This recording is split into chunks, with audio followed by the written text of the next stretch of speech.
Typhoon Tapah is picking up steam as it heads towards Korea's southeastern city of Busan. It has already caused some casualties and disrupted transportation and infrastructure. The 17th typhoon of the season, Typhoon Tapah, is expected to pass through Busan later tonight. As of Sunday evening, the storm was located some 110 kilometers off of Jeju Island, moving a northeasterly direction away from the island towards Yeosu in Jeollanam-do Province and Busan. Typhoon warnings are in place for Jeju Island and a few southeastern regions of the country, including some eastern parts of Gangwon-do, parts of Gyeongsang-do and Jeollado provinces. According to the latest forecast, the typhoon is expected to pass over Busan later tonight at around 10 p.m. It will then reach waters off Korea's easternmost islets of Dokdo by around 6 a.m. Monday before moving towards Japan.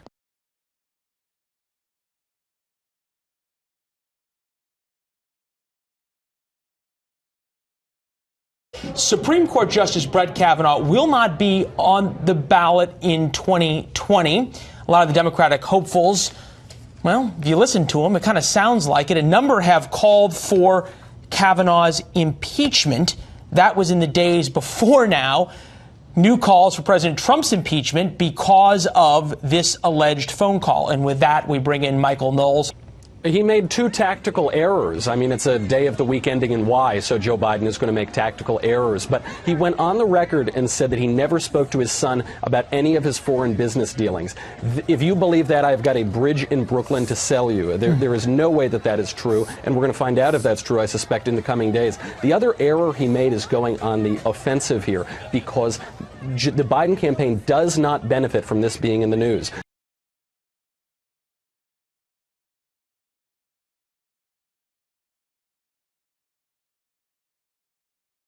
Two years ago, an ISIL attack in Tillaberi killed 4 US and 5 Nigerian soldiers.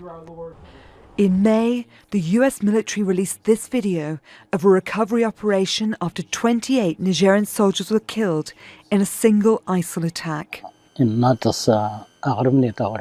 There are no people in Inates. They fled because of the fighting. They started killing people in 2018 and again this year. Leaders of Inates have been killed. Many other people have lost their lives.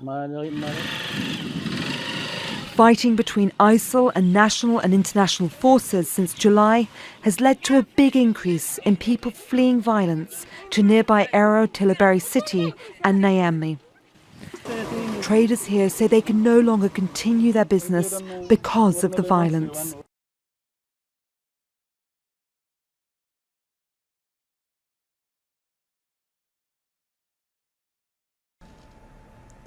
A North Korean vessel that was seized by US authorities has been sold off, according to a media report. Voice of America cited an unnamed government official from the US Marshal Service, which has custody of the vessel. The official said the ship had been sold through an auction earlier this month and that the buyer and the price would not be revealed. American authorities captured the boat earlier this year, which had been suspected of carrying illegal coal shipments. A federal court in New York authorized the sale of the ship after a claim filed by the parents of Otto Warmbier, an American student who died after being detained in North Korea. Some of the proceeds from selling the ship may go to the Warmbier family, according to the report.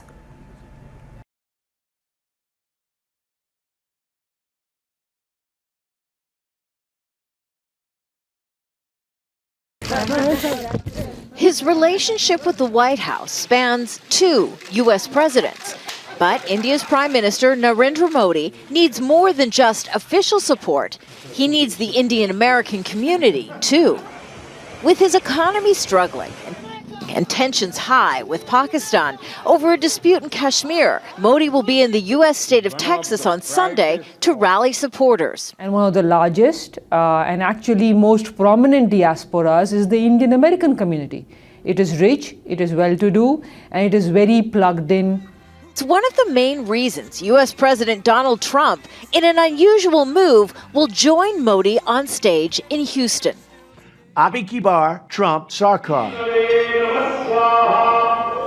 In his 2016 presidential campaign, Trump courted their vote.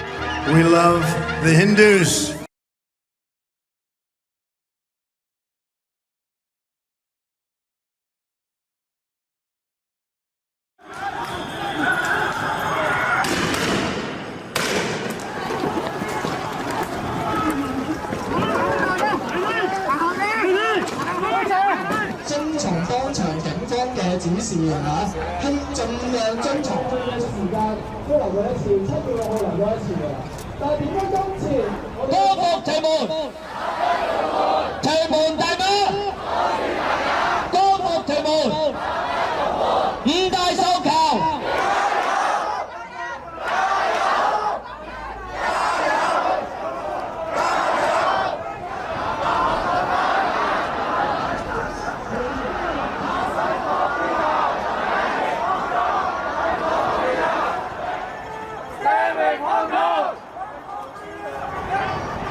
French Guiana has what is a rare wealth in this day and age, a natural wealth, and you have to take to the air to get a measure of it.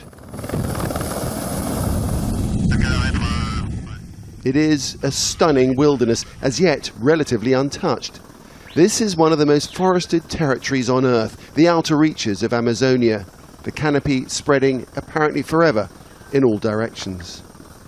There are few roads into the interior. You travel by helicopter or by water. But that hasn't stopped people getting in search of wealth of another kind. The thing is, beneath these trees there lies gold, lots of it, and the price of gold is high.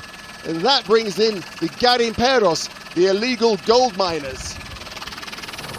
We're in the air for just 10 minutes when we chance upon this, a great scar in the green, an illicit gold mining operation. Down below, the miners see us and scatter. There's a futile attempt to hide equipment. Here, someone throwing a water pump into a mining pool.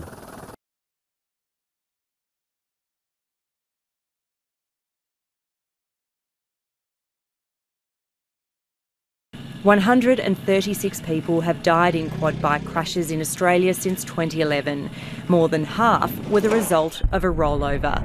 The consumer watchdog's convinced that number could be slashed with stronger laws. There's 15,000 of the 186,000 quad bikes, as we understand it at the moment in Australia, already have rollover protection on them, and not one of those has had a death associated with it.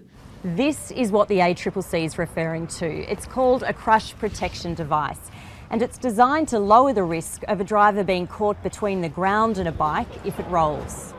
The ABC understands the federal government's soon expected to announce that all new quad bikes must have the safety devices fitted within 2 years. Don't expect your dog to do all the work. Leading manufacturers have threatened to pull out of the local market, decrying some of the university research in the area as appalling science.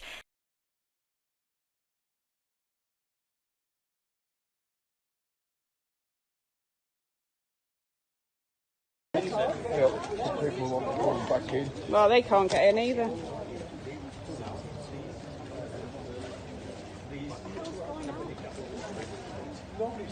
Security and hotel management aren't allowing anyone to leave the hotel.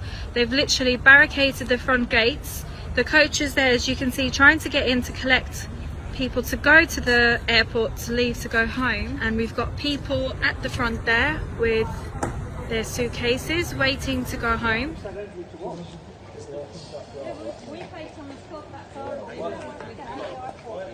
who can resolve this?